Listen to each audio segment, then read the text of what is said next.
Zentangle friends. My name is Emmy, and you are on the Zen with Emmy channel with me. Thank you for being here. We are on day 7 already of Gratitangles. I'm enjoying my new habits, and I hope you are too. And I'm loving your comments. I'm very grateful. I'm enjoying them a lot.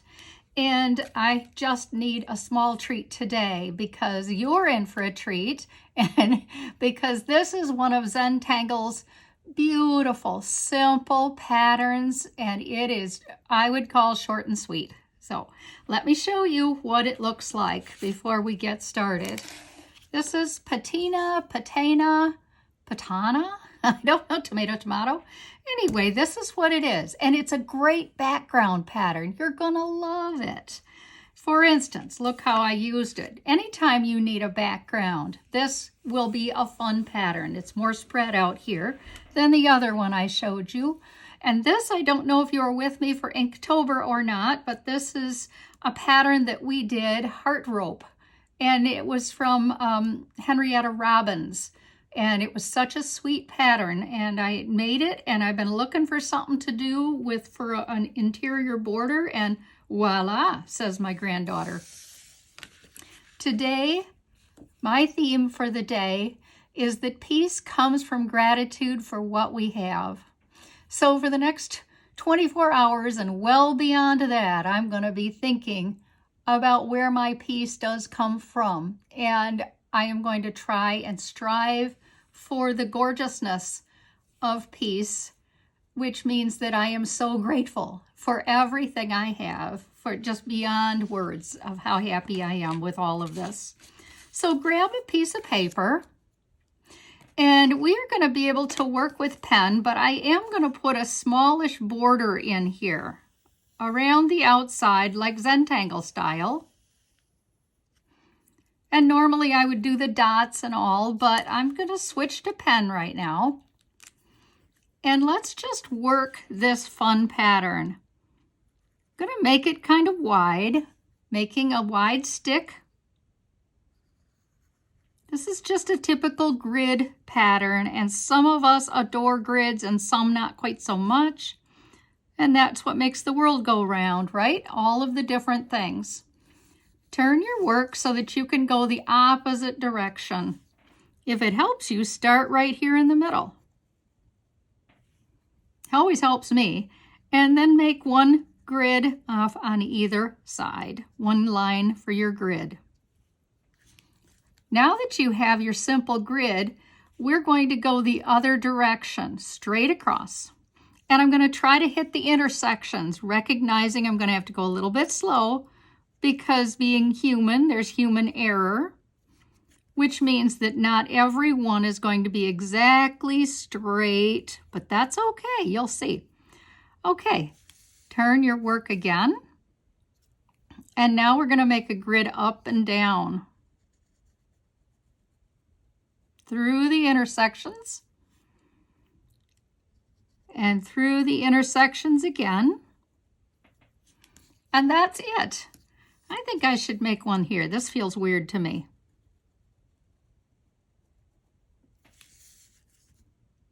That's better. I think I could make one there too. What do you think? I don't know. It seems to me that needs one. You get the hang of that though. You're going across, up and down, and then you diagonal. So now we're going to switch to a real big gunner pen. Either your 0.5 or even your 1, your biggest pen, where you have all the intersections, like here. I'm going to hide them with a substantial dot. Just the big intersections of however many are in there. Now, where you only have, there's another one, right? Yeah, that's a smaller one. Where you have fewer, I'm going to just do a smallish dot. You can certainly do partial dots if you like. And you see how flexible this pattern is and easy to do. Since I made this nice little border around the outside, I'm going to go ahead and shade it in. using my pencil on the side.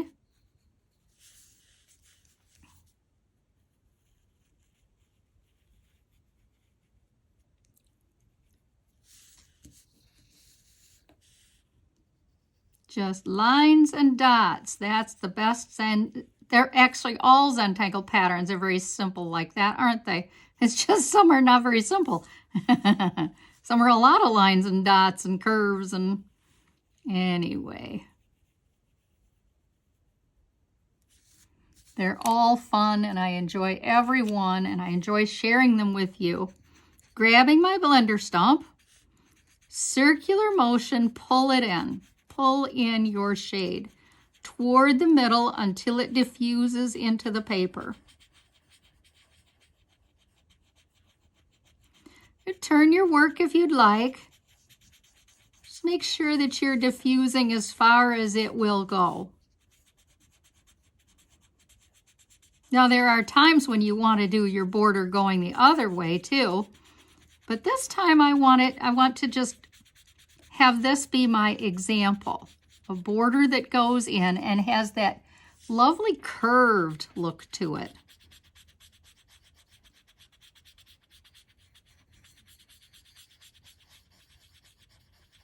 I like it. Hey, Mikey.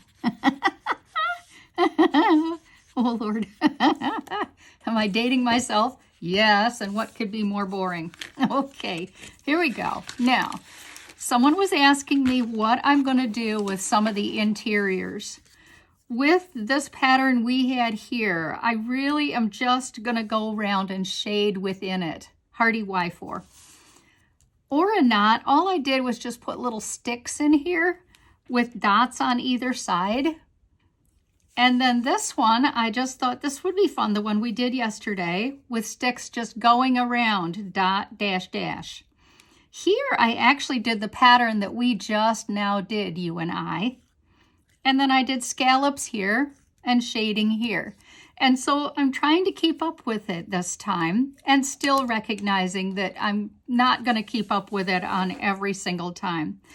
Search yourself out for a small pattern, not a big one, whatever one you want. And let's grab our 01 pen and put this patina pattern on here.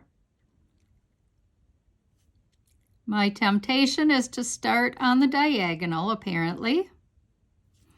So then I'm going to go the other direction, diagonal again, but this time I'm smart, going to do the middle. Oh my goodness.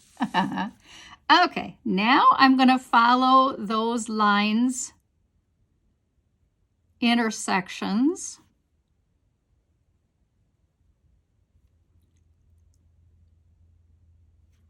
And there's a partial over here.